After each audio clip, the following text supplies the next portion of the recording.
time for Flashback. Tracks from the past. Today with stories from the retro past. In today's game, we go into an abyss of a hell, built on the best of premises.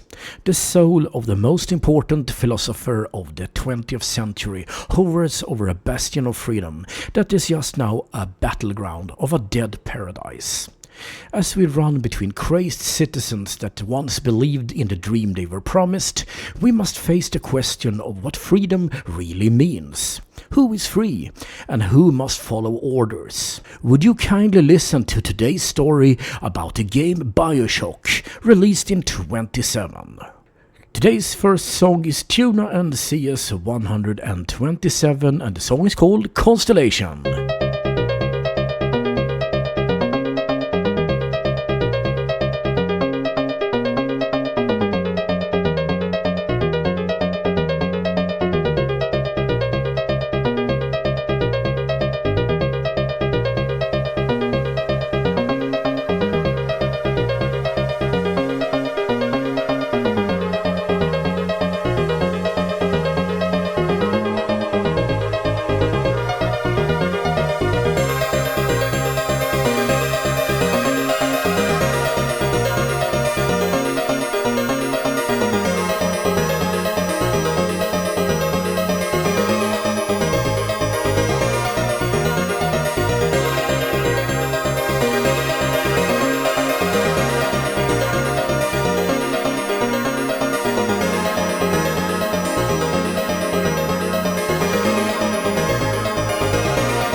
In 1926, a young woman by the name Alisa Z. Rosenbaum moved into the United States. Her memory haunted by the atrocities of the Soviet Union, she became a well-known and influential philosopher. After a rocky start, she reached success under the pen name Ayn Rand. She released the book The Fountainhead and later Atlas Shrugged. Those books set the stage for her own ideology, Objectivism. This was later adopted by many who valued the strength of individuality over collectivism. She praised the power of self-fulfillment, egoism, and the power of individualism. She resented altruism and hedonism. The strong business leader, the fearless artist, and the undeterred scientists were her heroes. Helping yourself stood on higher moral ground than sacrificing for others. She saw the United States as a country in a socialist freefall. In the book Atlas Shrugged, we follow Dagny Taggart, whose journey leads to an elusive John Galt. The latter is a person that is more of a legend, who has disappeared without a trace. In the last part of the book, he is found again. He has created a town called Galts gulch. This town is a paradise of individual freedom, with very few legal and moral restrictions. What if Galts Gulch was located under the sea near Iceland and was indeed a paradise where the businessman could earn, the scientist could invent, and the artist create? We are going there in Bioshock to a small paradise called Rapture. But, well, music it is, and we are going on with Harlequin and X96 Invitation.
You're fighting the cold waves of the Atlantic, frantically swimming to a nearby lighthouse, while the airplane you travel with slowly sinks into the ocean. As you reach land and walk into the lighthouse, you find a bathysphere and travel down to the city of Rapture, located under the sea. Your entry into Rapture is accompanied by a speech by Rapture's creator, Ayn Rand. His name is of course an anagram of Ayn Rand, so it's pretty much him embodying the core tenements of Objectivism. He speaks like John Galt, telling you that Rapture is the home of the greatest minds of the century, and a society built on uncontrolled and unregulated art, science and business. The first view of the underground paradise is beautiful. You see a skyline, if that is the proper word of it, of skyscrapers. As you reach the destination, the dream falls apart. We are going on with Beyond and Waiting.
The first seconds of the game is a total catastrophe. When you see the city, the first thing to happen is an attack by something that looks like a disfigured human being with some sort of claws attacking another humanoid. Soon, a message comes over the shortwave radio you picked up. It's Atlas, a man who somehow knows you're here and asks you to help him. He needs you to go to see him and guides you along the way through the terror and the mayhem. You quickly learn that people attacking you are the citizens of a now almost destroyed city. They are horribly disfigured and totally insane. They seem to believe that all is well and this is just another day, while being totally oblivious to where they are and what they have become.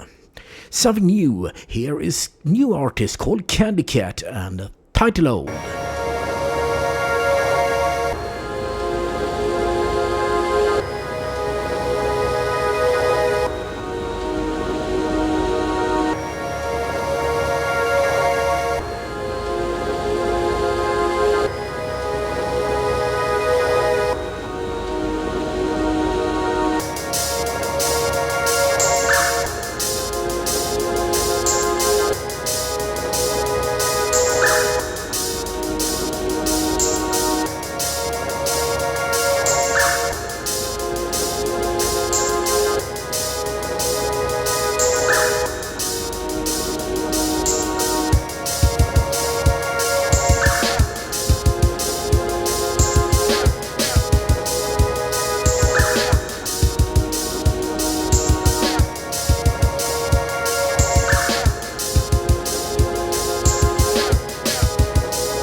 Rapture was founded in 1946 by industrialist Andrew Ryan. It was hidden from the world and people there were sworn to secrecy. All went well until a sea slug, later named Adam, was found. The scientists found out that it could be used to splice genes in human beings. With it, you could change yourself to get superhuman abilities. Suddenly you got super smart, strong, or could throw lightning bolts. This exploded in popularity. But the unrestricted nature of the scientific development came with a heavy price. Using it was called splicing, and a user hence was a splicer. Doing it too much deformed your face and you eventually lost your mind. But we are sharp and in command. Here is C512w and Viraxor and your new friend.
The year is 1960, and you arrive in the tail end of the civil war that has torn Rapture apart.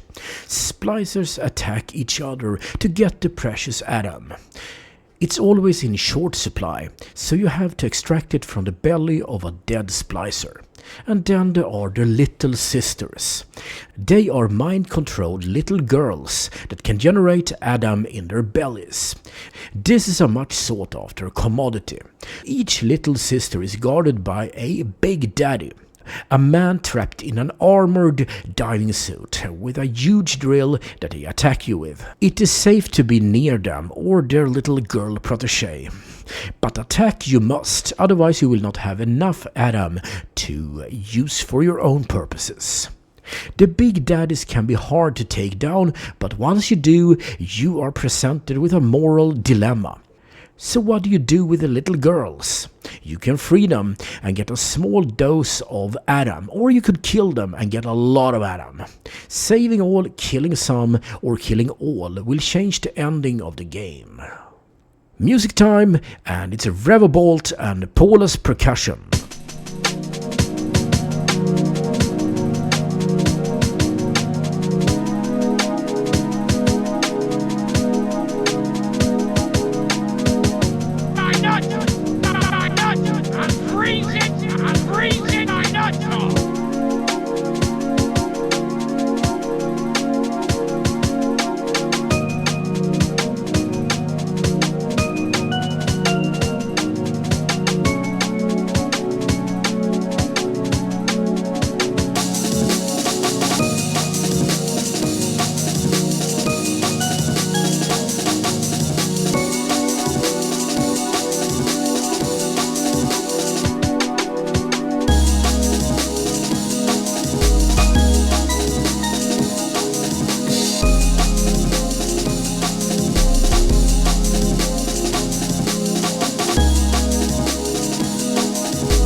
At this time you must confront Andrew Ryan, who is holed up in his apartment. There you can learn the nasty truth of who you are. You know that your name is Jack, but the rest is a total lie.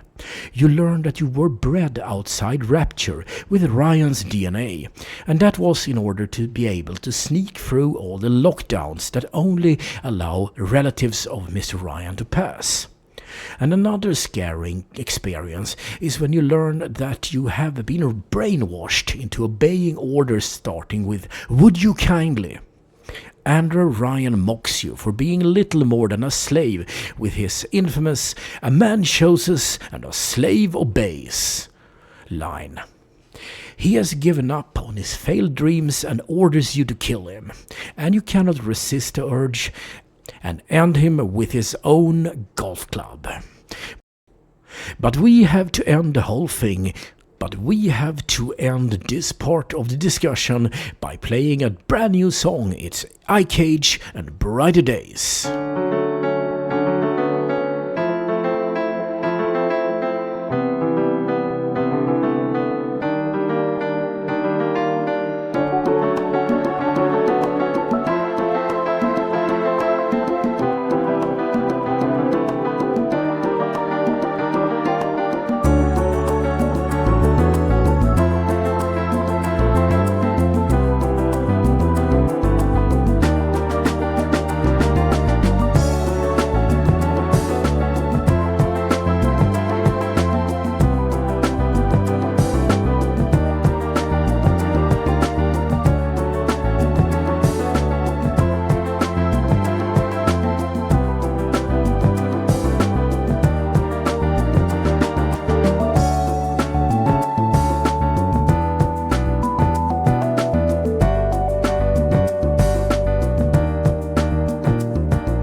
I don't know about John Galt, but who is Atlas? You know, your friend who has been guiding you throughout the journey through the madness. He was a leader in the civil war against Andrew Ryan. Eventually you find out that Atlas is a fake identity for Frank Fontaine. Yes, Andrew's chief competitor. He was once a common thug, but rose to become a successful businessman in his own right. He is the game's main villain. It's impossible to cover all ground here, but you walk towards your ultimate confrontation with Fontaine. You have to pick together the story by listening to the same kind of audio logs that you had in System Shock 1 and 2. This is because Bioshock's chief creator, Ken Levine, was already a part of the development team of System Shock and its franchise. He spoke with the newspaper Reason magazine and was asked, "Do you view the first Bioshock as a critique of objectivism?" He answered, "No, I don't think it is particularly. I never set out to take down objectivism or libertarians. Just the whole concept of this very interesting worldview.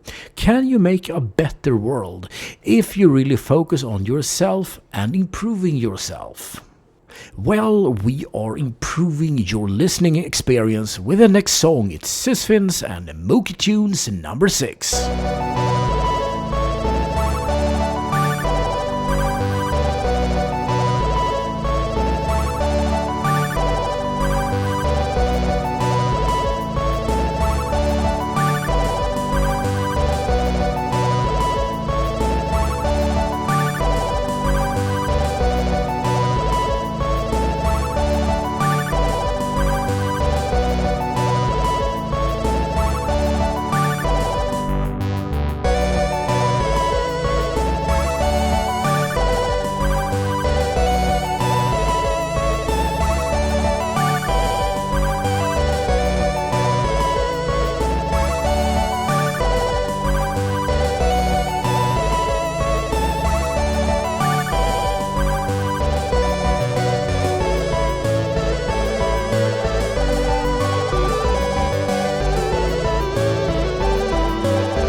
Eventually you have to go up against super spliced Fontaine, and he has to be defeated.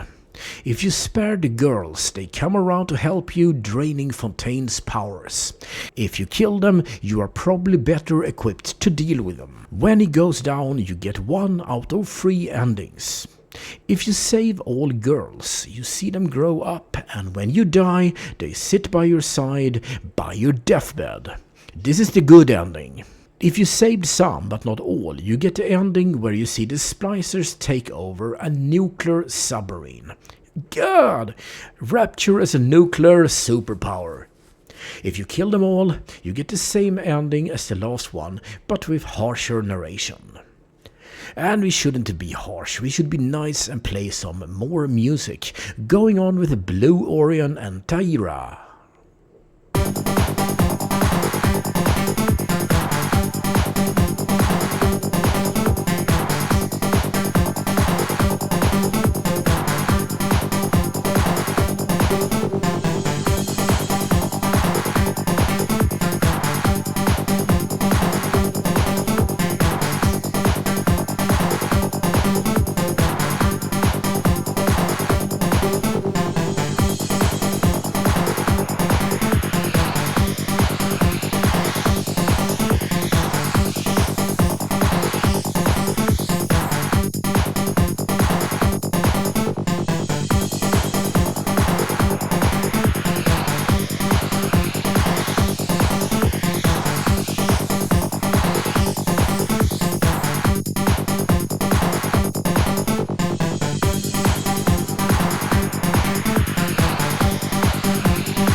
So to sum it up, the game is a very philosophical one. How about the graphics? It was hyped up by the time the game was released, and in my opinion it lives up to the hype. At least mostly. It can look a little bit too glossy for its own good. The music contains lots of nice tunes from the 1930s and 40s. The sound effects are good and creepy, as they should. The game is fun and challenging, and you can build your own strength based on different skills and specializations. It gets 5 out of 5 bathyspheres. And what you have more that's like 5 out of 5? I don't know about that, but we talk about music. It is Just Orb and Sea Angel.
we have to leave Bioshock and Rapture and everything else behind.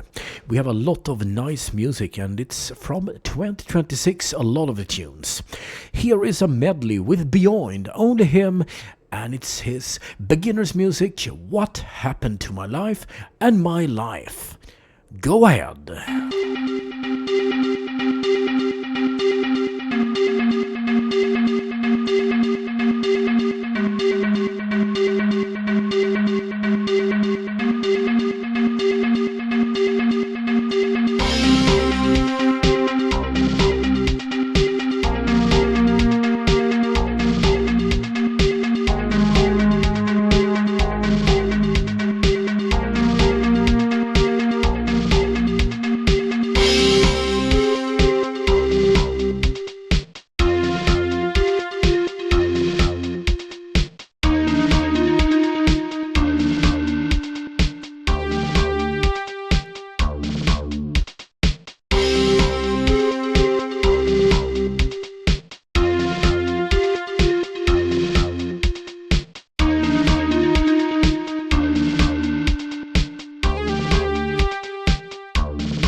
Alright, do you know what I have? Another song by Candy Cat. It's called Cogwheels, and I believe Candy Cat is a new artist. I haven't heard about her or him, I don't know, before. So here goes. I think it's 2026 and all. It's nice.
It's time to say goodbye for today, and leading you into that good night is Either Audio and Lost in Endless Hallways.